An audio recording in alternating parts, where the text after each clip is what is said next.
For Victims and Villains, my name is Josh, and today we are talking about the much anticipated follow-up to the Hell House LLC franchise.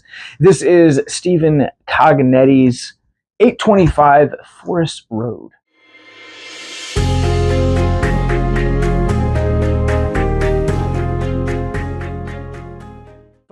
Forest Road tells the story of a family that moves into a haunted house, and upon discovering the roots of said hauntings, ends up uncovering something horrific that took place within the home.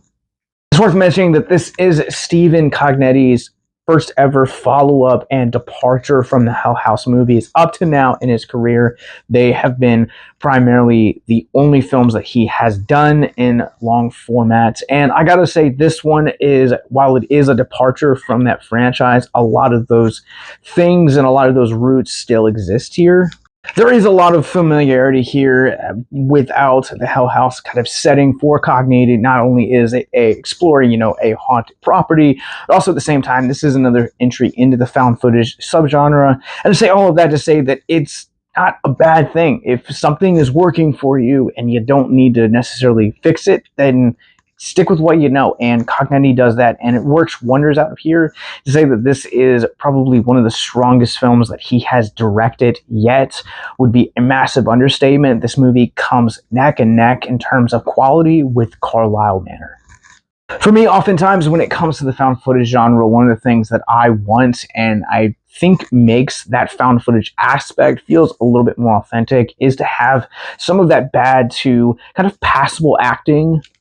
Like, in my mind, it makes it feel more like a documentary and footage that was actually found rather than just filmmakers saying, hey, we have a small budget, let's do this story this way. Forest Road might be one of the very few exceptions that I will make to that rule, because I think that the acting in here was just so well done. And it goes right neck and neck. I brought up Carlisle Manor. I'll probably bring it up a lot, but it's on that par in terms of its acting and just the direction that Cognetti demonstrates here. I think one of the most impressive things that this film does in terms of its storytelling is the fact that it shifts its narrators every 30 minutes, providing fresh perspectives and a edge of your seat, almost captivation, the way that very few found footage films are able to do. And by having that shifting point of view, it constantly had me engrossed. It constantly had me asking what was going to happen next and how this character interacted from this person and how they reacted to that, and kind of just knowing that you're getting these fragments of a puzzle that Cognetti puts together in a really...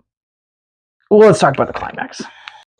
Unfortunately, the climax is probably the weakest part of this film. The way that it has this shifting narrative from one character to another throughout its acts, I thought was a really refreshing spin on the found footage genre. But ultimately, when all of those points of view culminate in this film's climax, I just found this climax to be riddled in tropes that come with haunted houses, ghost stories, supernatural horror, found footage, all of that, whatever you want to throw, any type of genre trope that you can think for any of those four subgenres, it's here in this climax. And while I won't say this film falls apart as easily as 2015's Fantastic Four, it definitely leaves a lot to be desired, and a lot of possibility or potential just kind of left on the floor by just kind of going this route. Really somewhat of a letdown moving from the shifting perspectives throughout the course of the film that made this film so riveting to these really cliche last 5 to 10 minutes. Honestly, it does seem like a very minor complaint, but this film, the way that it embraces tropes is not just here in the climax, but it does have some character relations that also embrace tropes that just kind of made this film and certain parts of it really predictable for me. Now, again, I could be the only one who kind of felt this way, but I just feel like this film does a really good job at embracing tropes and kind of meeting expectations rather than rising above them.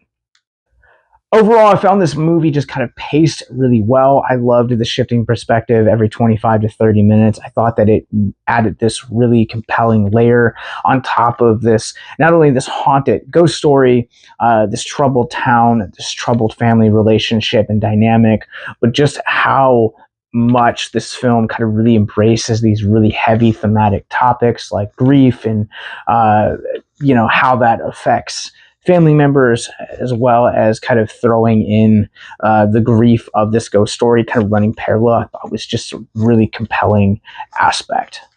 With that said, I am ready to run 825 Forest Road through our Rorschach rating scale.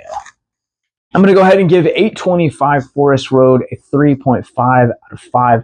Overall, this is a really compelling and really satisfying found footage film that has brilliant things going for it, like strong acting, the shifting perspectives. I thought was a really fascinating. It's a really layered film, surprisingly, but it does embrace a lot of tropes and just kind of found this movie to be predictable. It wasn't as compelling and as riveting as Cognetti's previous film with Carlisle Manor, but still one of the best films that he has written and directed in his career yet.